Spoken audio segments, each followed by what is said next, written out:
Hello. Jim, how are you? Rob Couteau. Rob, hey, how are you? Good, good. It's good to hear that Irish accent. That makes me feel at home. It's English. What are you talking about? Is it? Well, it's funny because I was It's a born melange, no? It's a bit of a melange with you? It is. Yeah. My father was from Ireland, my mother was from Scotland, and I was born in Liverpool.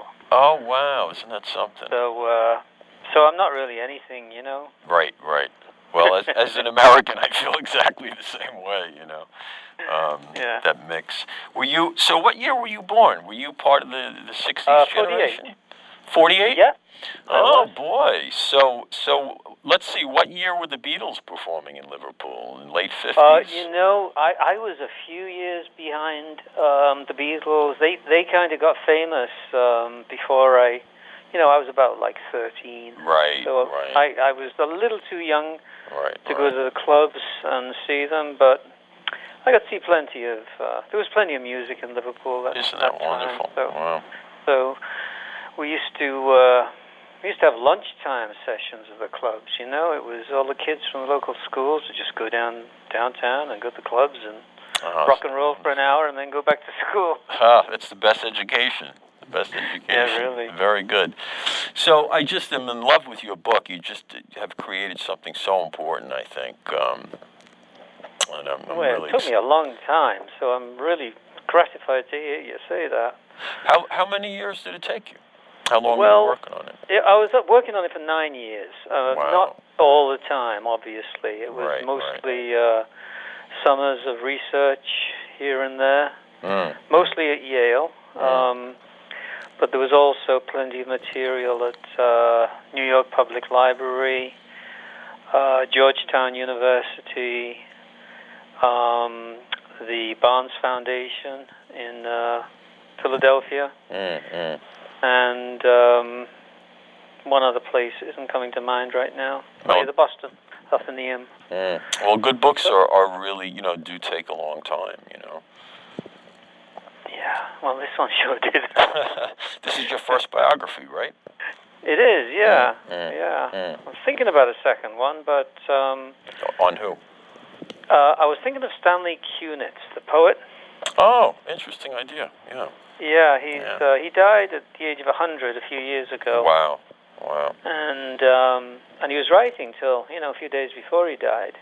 Oh, wow. And the longevity is amazing because he published in the Dial in the 20s. Oh, my golly, wow. Yeah. Wow. So I've got, you see letters from Marianne Moore to him about his poetry. Well, I think you got a good idea there. You should maybe follow up on it. Why not? I'd like to, yeah, but I'd like in advance this time. Yeah, I'm sure. 10 years of my life into doing well, that's something. the thing, isn't it? Yeah. That's the thing. I was going to ask you this question at the end, but since we're on this now, your first biography. How did you? Let me see how I phrase this question. Hold on one second. Let's see. Did I even write it down? How did you mentor yourself in learning to master the craft of biography? How did you go about assembling a life story? Well, I had no idea when I started, to be honest. And I just started putting together all the research I had. I kind of put it into a chronological timeline. But as I went along, I found that, little parts of it were starting to kind of cohere, and you began to see themes coming out of it. And that's kind of what turns into chapters eventually. And then when there isn't any theme, you basically just go with the chronology. So, it wasn't... I guess I was trying to emphasize what seemed to me the most important aspects. But by the same token, when you're a biographer, you're at the mercy of your materials, and you can only you can only write about what you have, what you know. Absolutely. And there's so much you don't know. So it's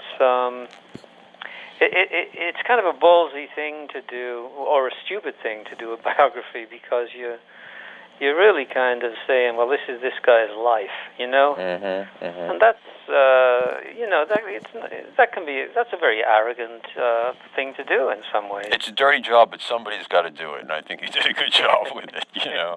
In fact, you know, I sensed, one of the things I liked about it and about your writing is I sensed the great empathy you had for this very tormented soul. You've said that Scofield didn't get what he deserved in terms of his accomplishments, and that you wanted to, quote, give him his due. Who was Scofield Thayer, and what was his legacy? Well, I think the two things, really. One is the dial, and the other was his art collection. And the interesting thing is that he didn't regard the dial as his life work. You know, the dial. He always felt the dial was getting in the way of his own writing, and it was because it takes a lot of work to edit a magazine. But you know, somebody once said that we are not who we think we are, but what we do every day. You know, and that's what he kind of did every day, and that's, you know, what he produced was really remarkable, even though it kind of pissed him off to have to do it. The dial was originally, I'm sorry, go ahead, James.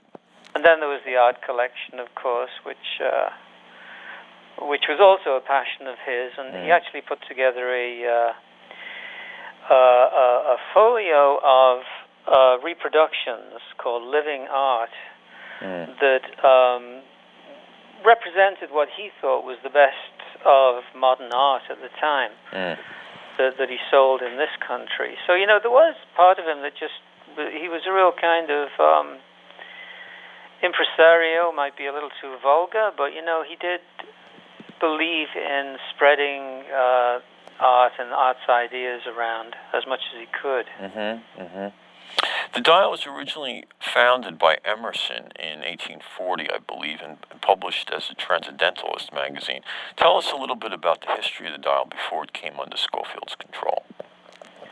Well, you're right about that. I think it lasted 4 or 5 years. Margaret Fuller was the editor of the dial when Emerson was running it. There was an attempt to bring back a magazine called The Dial in, I think, 1860 that failed. And then another one in 1880 in Chicago, and this is the one that took. This was, I think it was Francis Brown was the publisher or the editor. Okay. And it became the kind of Midwest beacon of culture and aesthetics, you know. And it was very well thought of, if a little stodgy.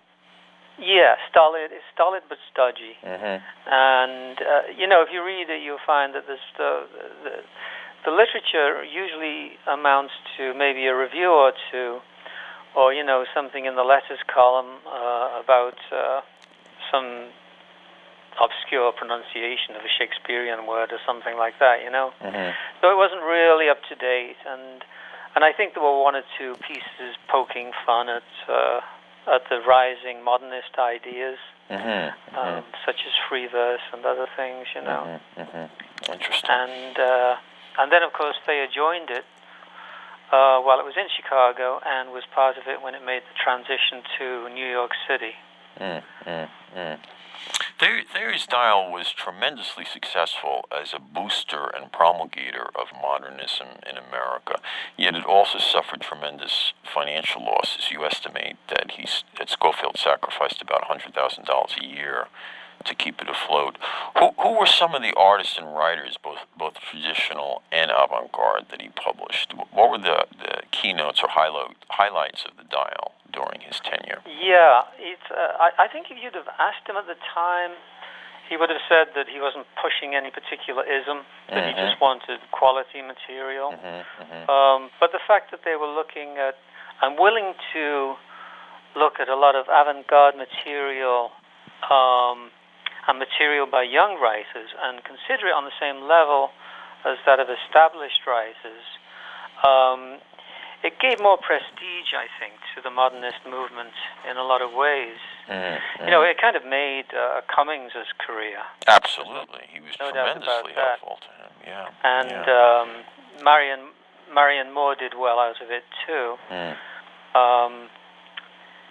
But they also published a lot of the more kind of established folk. The first person to receive the Dial Award was Sherwood Anderson, who was of the generation before. I also published Joseph Conrad, William Butler Yeats. These writers that were not modernist, but there was, or at least weren't in the real front of the avant-garde. But they couldn't be. You couldn't deny that they were really important writers. And I also understand he also published. He was the first to publish The Wasteland in the United States, correct? He was, yeah. It's definitely the first American publication, but they decided not to go with the notes. Interesting. That was something Thayer probably insisted on. I'm sorry, you said they decided not to go with the notes to The Wasteland.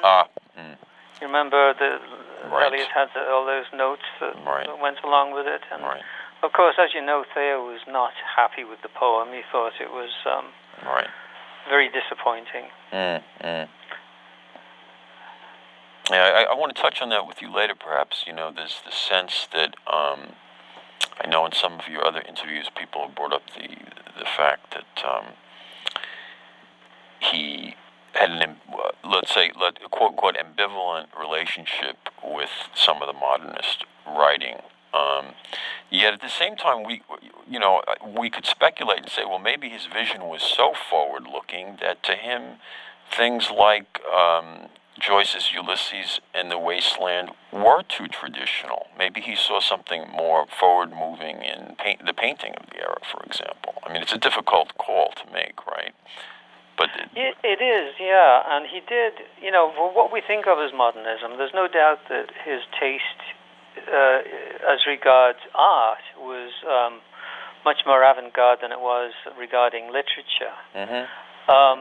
But he was kind of up to date there too. I mean, he was a big fan of the German novelist and playwright Arthur Schnitzler. And Schnitzler is not so well known in that he was one of the first people to use the stream of consciousness. Right. And Thayer was very much aware of the various techniques of modernism. He just wasn't impressed by them. Exactly. Yeah. And perhaps to some young writers today, or 50 years from now, looking at Ulysses or The Wasteland, they may find it a bit stodgy. Oh, I know some of my Right. Why does it have to be so difficult? Right. Well, there's no record of Scofield attending school until he was 10 years old, and you say Thayer suffered from some kind of serious sickness or traumatic event in his 4th year, which perhaps affected his education. Do you have any idea what may have happened to him, or do you harbor any sort of speculation that you didn't want to mention in print without more specific evidence? I would love to know, Rob. I really would. And that's my speculation might be wholly off key too. I just wasn't able to find any evidence of his education before then. Yeah. And considering that he was such a pack rat, that he did keep, every paper he wrote from middle school on. You even mentioned like receipts from the pharmacy and things like that. I mean, I would imagine that had he gone, he would have said something. But I don't know. And as for that, I'm actually referring more to what the trauma might have been rather than the education, the schooling. And there's only one mention of that, and that comes from him. And he talks about the incident that took place in his 4th year, and that's all we learn about it. He talks about the incident. I didn't hear you. the incident that took place in his fourth year. It's just like the incident, but we don't know much yeah, more than that. Yeah, he's frustratingly obtuse at times in his writing. Well, it could have been something extremely embarrassing as well. Yeah, indeed. Thayer said, quote, "My father's eyes showed hatred and detestation of me, and he imagined his, quote, mother's heart as having electric-lighted plate glass windows in it, not necessarily intimate." Wonderful understatement there, not necessarily intimate. Like many of those who were later diagnosed as schizophrenic, Thayer had an extremely contentious relationship with both his parents. What do you think their overall influence on Thayer was, for better or worse? Yeah, that's a really good question. You know, as he was the only child, so, you know, if anyone was going to carry the flag of the Thayer name forward, it was he. Both in terms of, you know, producing children and also running his father's empire, which was really extensive. But, of course, he showed no interest in that whatsoever. And his father died when he was 17, so he really wasn't around to guide him as a young adult. And it seems that the mother was somewhat scared of him. And really, he went about doing more or less what he wanted. He did hide a lot of things from his mother. You know, he would hide the fact that he was buying certain paintings. He didn't speak to her about being in therapy with Freud. So, you know, there was a sensitivity there, but I think by and large he was the more dominating one of the two. And so he did what he wanted, you know. The death of the father might have been one of the best things that ever happened to him. I'm sorry, Rob, what was that? I said the death of the father may have been one of the best things that ever happened to him. It could have been, yeah. You know, based on his descriptions of the father, and also the fact that if the father was around, he might not have had all that wealth to play with and to create the dial, I would assume. Yeah, indeed. And the father seems to be very much a kind of engineering man, you know, the classic kind of Dickensian Mr. Gradgrind who, you know, understands machines beautifully but doesn't get on with people too well. Yeah, I think in another one of his great understatements there said something like, my father has no grasp of human psychology or something like that, right? Right, yeah. Even when it comes to, or even when it comes to animals, he said he's got no sense of psychology. We also find a very high percent, I mean, this is purely speculative, but I thought I should bring it out anyway. We find a very high percentage of childhood sexual abuse in schizophrenia. A lot of people don't realize that, even psychologists don't realize that. Did you ever have a sense that something like this may have happened to him? There's no doubt that his kind of sexual life was, there was some kind of damage in it somewhere. Exactly what it was, I was never able to find out. But his, I got a really interesting. I'm editing a journal coming out in next year called the Worcester Review, and they've given me an issue to do a kind of Scofield Thayer and the Dial thing.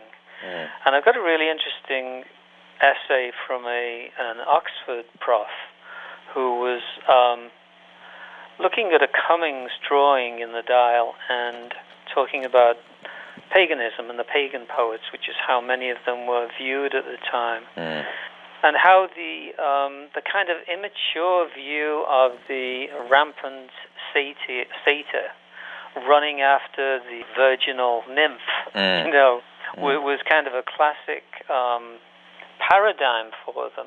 And, you know, she suggests that this, you know, most men would kind of outgrow that, but for Thayer it seemed to become more and more powerful as he went deeper into his insanity. Yeah. You know, he did like him young, as they say. You know? Yeah. I have some other follow-ups on that I want to talk to you about. That's very interesting. He was born into a tremendously wealthy family, and you say that at Harvard he learned about the, quote, connection between money and sex. You say serial marriages comprised a form of prostitution by which a woman could become wealthy in exchange for allowing her body to be enjoyed by more than one man. And in Scofield's words, quote, American girls enjoy the distinction of being the only members of the animal kingdom which, thanks to the American system of frequent and advantageous divorces and remarriages, pull themselves up by the cunt. Yeah. When I read that, I thought Thayer may have missed his calling as an eccentric social commentator. Yeah, it's quite a quotation, isn't it? It really is. I mean, and it's also very, maybe he should have been writing more nonfiction than poetry, because I mean, it's very 1960s, 1970s in diction, that kind of remark, I thought. Yeah, indeed. I read most of his comments for the Dial, most of his poetry,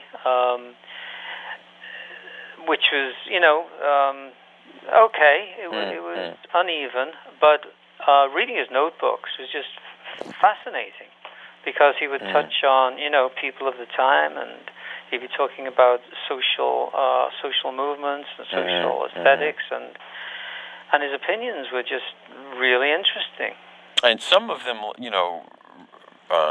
are similar to this remark. They're just, intensely subjective, but an element of truth, a grain of truth quite often, and bizarrely funny.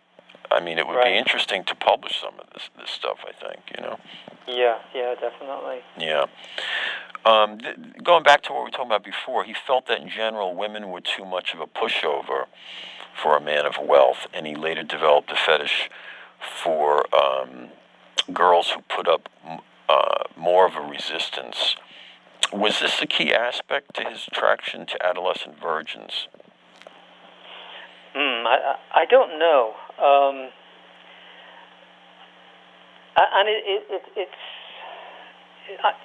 it's conflicted, because just about every woman who was close to him was very, very fond of him, and the affection is really unfeigned.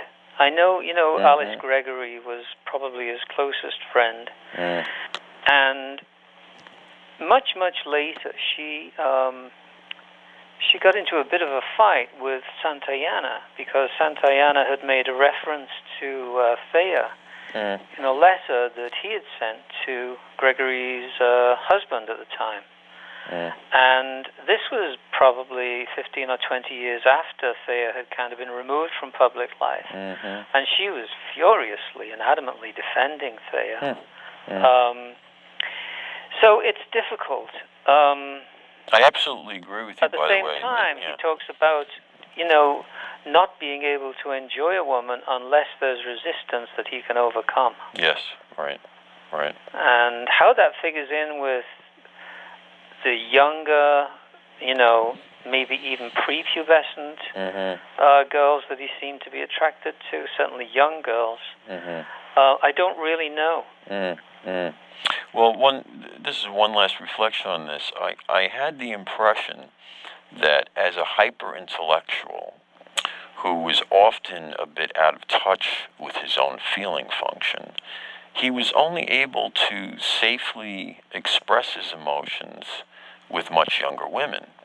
Another way of saying this is that his emotional life was somehow on the level of a 12 or 13-year-old girl. Although inappropriate, his relationships with adolescents may have served an important psychological function in terms of keeping him emotionally grounded. Would you agree? Yeah, it's an interesting point. It reminds me a little bit of the way Humbert defends himself in Lolita. I was just going to bring that up. Yeah. It's because when one reads Lolita, one of the chilling things about it is how well you kind of understand where Humbert is coming from. That's the genius of the book. Yeah, and he's such a smooth talker. He just pulls you right in, and you don't quite see the monstrousness of it.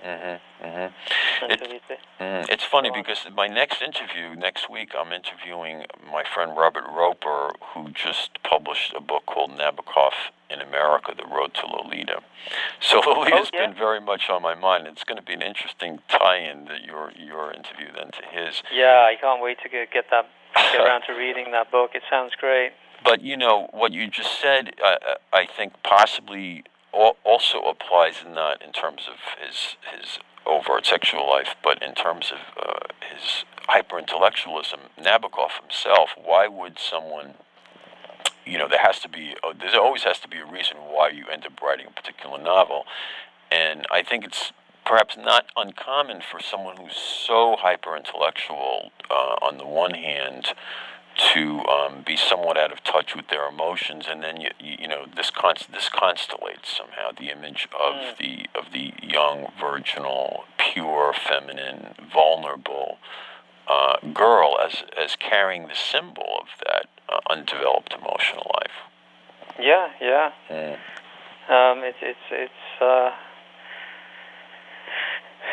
It's a fascinating thing. And I think all kind of young men go through that period when we think it would be so simple if our partner was, we could just sexually objectiefy them and that was the end of it. But life is not like that. No, right. Because there's always the other persons to consider. Being there. Exactly.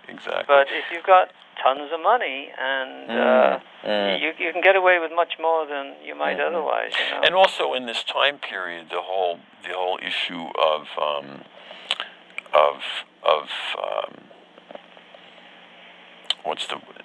pedophilia in general was less in the forefront of the collective consciousness than it is today. I mean, it even went to the other extreme in the 1980s, where people who were teachers who were quite innocent of anything were being arrested and thrown in jail and so on. It was a kind of a witch hunt.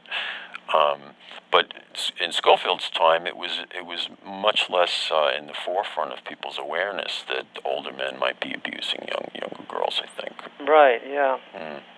Definitely.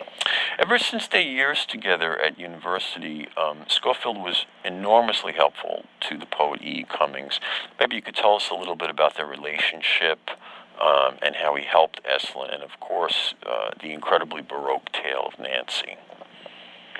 Yeah, well, they met at Harvard, and when they first met, it was Thayer that was very much the kind of mentor. Cummings was very eager to get on the staff of the Harvard Monthly and start publishing his poetry, and Thayer helped him do that.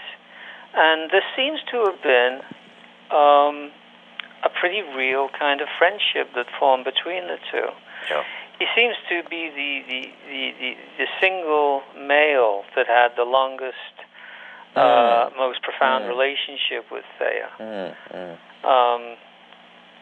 Even though he was certainly not above making fun of Thayer when Thayer wasn't present. Right. And I think Cummings had. I think the first time Cummings met Elaine, that he realized that he just wanted her. Absolutely. And immediately started writing to her, even at her finishing school. So I think that he was had a crush on her from the very, very beginning. Yeah. And that may have been part of what made him want to stay close to Thayer too. And then later, of course, Thayer starting the magazine.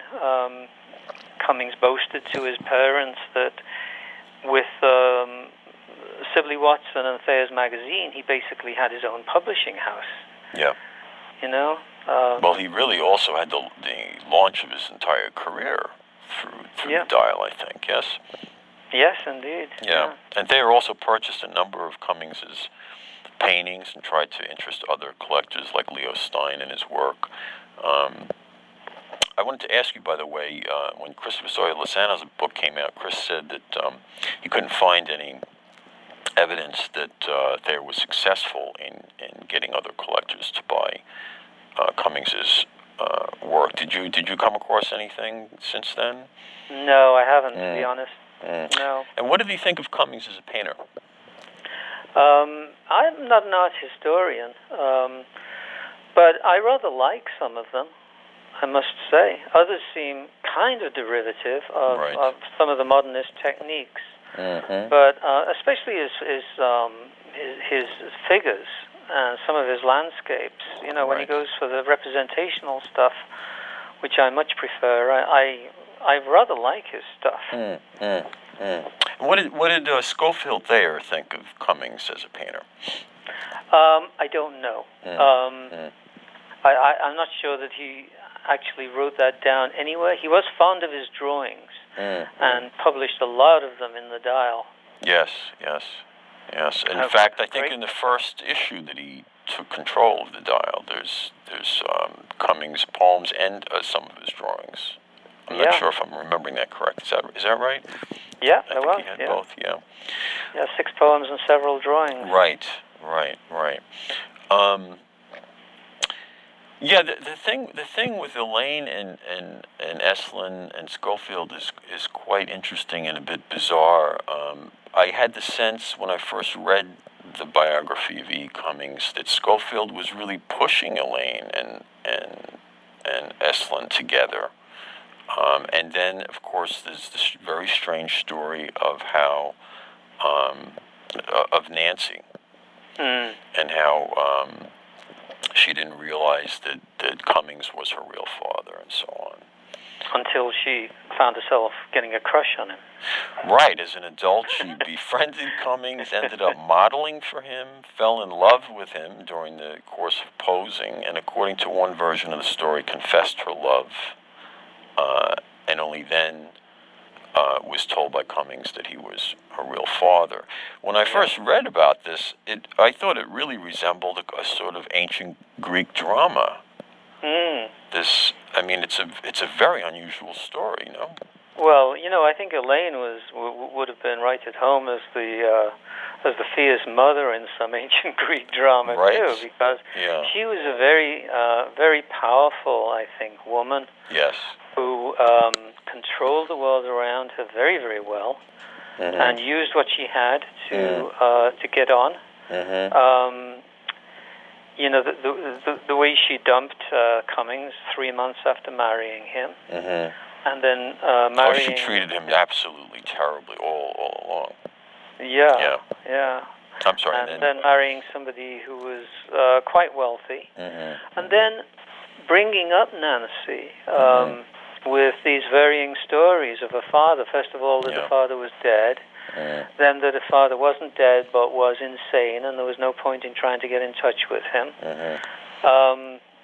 It's just she was determined to kind of stamp her own version of reality on what was around her. And I think she was a very strong woman in that sense, because it worked for a great deal of the time. Would you say that she became or was forced to become a very strong woman as a counterpoint to her earlier life when she seemed very weak and vulnerable? Very weak and vulnerable, and even kind of misused a bit by Scofield. Yeah. She almost, the descriptions that I read, it's almost like she's almost like a borderline personality, very unformed and very much under the control of Scofield until it finally all breaks apart, and then she becomes a kind of horrific control freak. And we really only have her through the vision of Thayer and Cummings. So there's bias, certainly, in how we view her. Good point. There's a whole trove of letters at the Beinecke that were embargoed until 2012. And I was convinced that these would show me all the secrets of Thayer, whether he was homosexual, what the incident in Vienna was, a young boy in New York. And when I got to them, it turned out that there were countless letters between Thayer and Elaine, going through their whole lives. I mean, right up until the point when Thayer was declared insane. And they were striking in how affectionate they were on both sides. You mentioned that in the book, I think, right? Yeah, and the other thing, so she had a fondness for him. And then you have that quote, and I think the quote is actually through Cummings, and it's in a, quote, play that is obviously based on this kind of triangle. And she says something like, Thayer taught me the lesson of my life. I owe everything to him. Right. And I don't know what that lesson was. You know, was it? You know, you've got to look out for yourself and make that the first thing, or what? What was it? So many mysteries in this story. There really are. Yeah.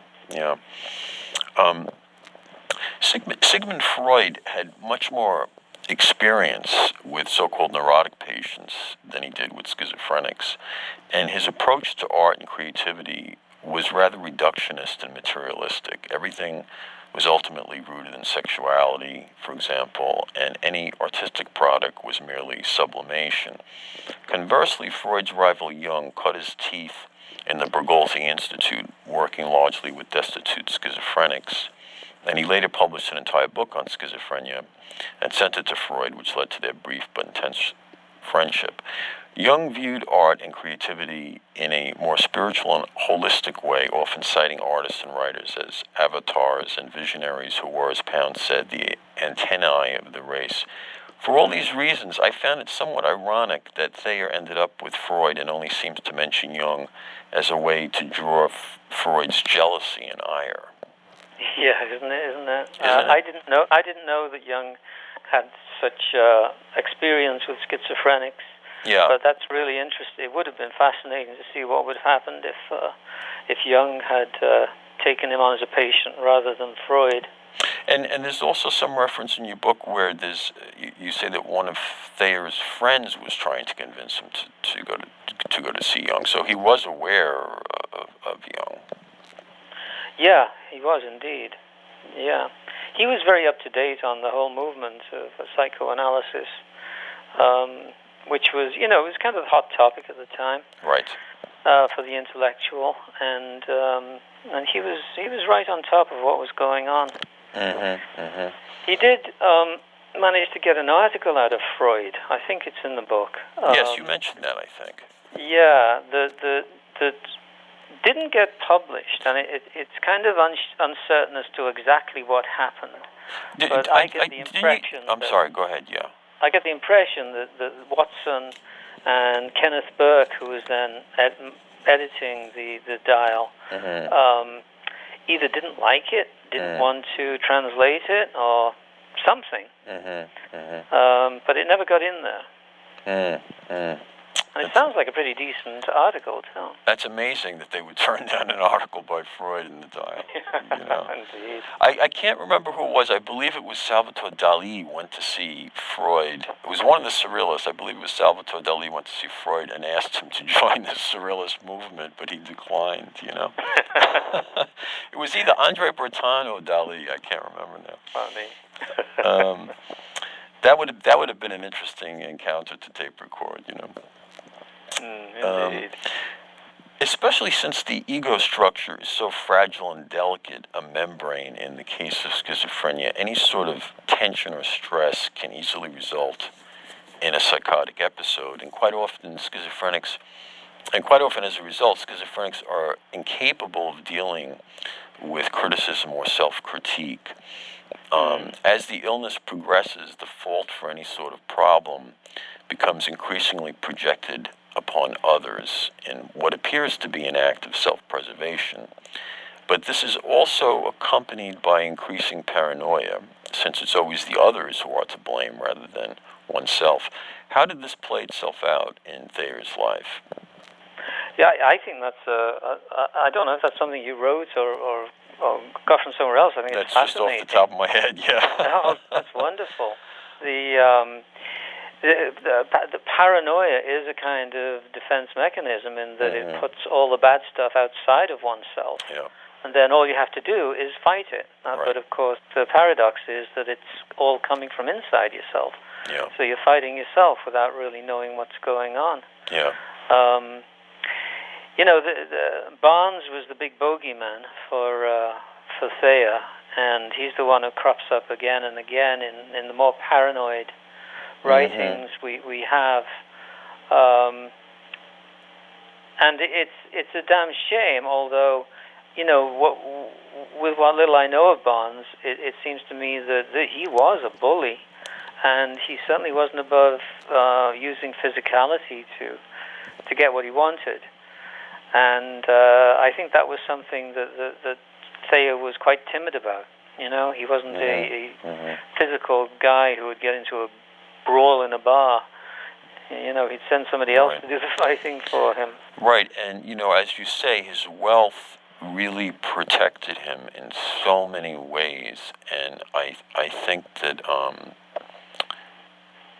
I can think of many incidents that you describe in the book, the way he ran the dial, where if there was any little typo, they'd have a big meeting and find out who was to blame, kind of thing. And Barnes, being probably equally wealthy and very influential and powerful and very pugnacious and a real bully, as you say, would be one of the few people who could try to call Scofield to task and create that kind of stress that would really provoke horrendous psychic tension within him. Yeah, and it got to the point, I think, where no matter what happened, Barnes was blamed for it. Whether it was the window creaking at night or somebody poisoning the water of his home. Right. Yeah. How did Scofield's friend and business partner James Sibley Watson help to keep him grounded during their time together? And how was Watson's influence felt at the Dial in terms of the art and writing that was published? Watson was a much quieter fellow, and I think because of that, he doesn't really get as much credit as he might otherwise. Right. As I mentioned in the book, he was very much a Francophile. Thayer was very much more in favor of the German kind of artists and writers, and they disagreed a great deal. But if it hadn't been for Watson, the Wasteland wouldn't have been in the Dial. Right. The Cantos wouldn't have been in the Dial. Lots of stuff that we think of as high points of modernism really wouldn't have made it because it wasn't to Thayer's taste. Right. And of course, he was very much down to earth, and he was very much involved with the family when the discussions were going on about what to do with Scofield. I see. When Scofield was rampaging through Europe and having breakdowns left, right, and center. Right. And of course, Watson went on to a really interesting career as a filmmaker. Right. Yeah. You just mentioned Europe. One of the most inspiring and enduring relationships that Thayer experienced was his love affair with Europe itself and with the art that he adored and collected there. When he left New York for his final trip to the continent, Marion Moore said, "I am afraid, Mr. Thayer, you are a spiritual expatriate." I thought this was a very resonant phrase that described him in so many ways. What do you think she meant by that, and how would you interpret it yourself, knowing Thayer as you do? Well, he was very pleased. When he quoted that, he was very happy to have had that said of him because it seemed he thought it was something admirable. And I think in the beginnings, it started out as Europe and especially England was seen as almost the mother country, and that's why he had to go to Oxford to round out his education. And there was also at the time the notion of transnationalism, which was a really big idea for Randolph Bourne, one of his friend who died in the influenza epidemic. And the idea of transnationalism was for everyone to kind of rise above of a petty nationalism and see a more global brotherhood of man. And I think Thayer very much bought into that, but his preference was certainly for the European Western tradition and canon. Yes. Yeah, very much so. Yeah, that spoke to his soul. Right. In some way. He had he wasn't too fond of he had his Orientalism period. There's no doubt about that. He decorated his apartment in very Asian style, and he had a Japanese valet. Right. But the interest, for instance, in African masks that a lot of the modernist painters began to show at the time, he was not interested in that at all. Yeah, he had very specific personal taste, I think. Yeah, indeed. Yeah. One of the great tragedies of Thayer's life is that he found such a succoring and fulfilling reality in the world of modern art, and yet felt completely unmoored and ungrounded in the everyday mundane world. This is also reflected in the title of your book, The Tortured Life. Even well before his illness forced him to withdraw from any active social life, photos of Thayer reveal an incredible tension and intensity in his gaze. Yet despite all these challenges, he made an invaluable contribution to the spiritual world of art and literature. His taste was impeccable and visionary. Were you also struck by how he managed to accomplish so much despite the pain that he carried in his soul?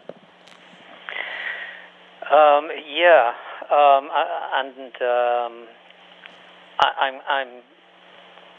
constantly admiring of the way people with mental illness get stuff done. And I don't know if it's because it's a way, it's a distraction from the illness, or if they are just simply heroic in the effort that they have to overcome it. But he managed to do it. There's no doubt about it. And as he said himself, he was talking with I think Marianne Moore about, and she was mentioning to him how he seemed bored in social situations, and he said, not bored, in torture. Yes, I remember you quoting that in your book. And I don't know if that meant he was socially awkward. I mean, lots of stories from his younger years show that he was anything but socially awkward. He was very gregarious and sociable. Or maybe all that was just a front, It was just putting on a face for the world. Well, again, it makes me think about, the incredible mind he had that may have eclipsed some of his base, may have eclipsed some more fundamental emotional sensibilities, and he just seemed to have a difficult time in just relaxing and connecting in a simple, emotional way with the people around him, unless it was a young girl or unless it was someone equally intellectual. But there seemed to be middle ground, James. Yeah, I think sex was a real release for him, because it reduced life to a physical urge. And for somebody whose brain is just going non-stop, there is a certain respite in being able to achieve that. And I think also an emotional innocence. That was something he could connect with vis-a-vis a younger person. I thought this note, which describes Elaine Orr's reaction to a difficult moment during their honeymoon, was also unwittingly prophetic of what would befall Thayer's own soul. He says, quote, Elaine Orr's cry at the Potter Hotel was not only the cry of a broken virgin, it was also the cry of the lost soul when, driven backward, without the strength of backbone to withstand the devil's push, it feels the earth give way and only air beneath it. And he adds, the eyes opened wide like windows to break.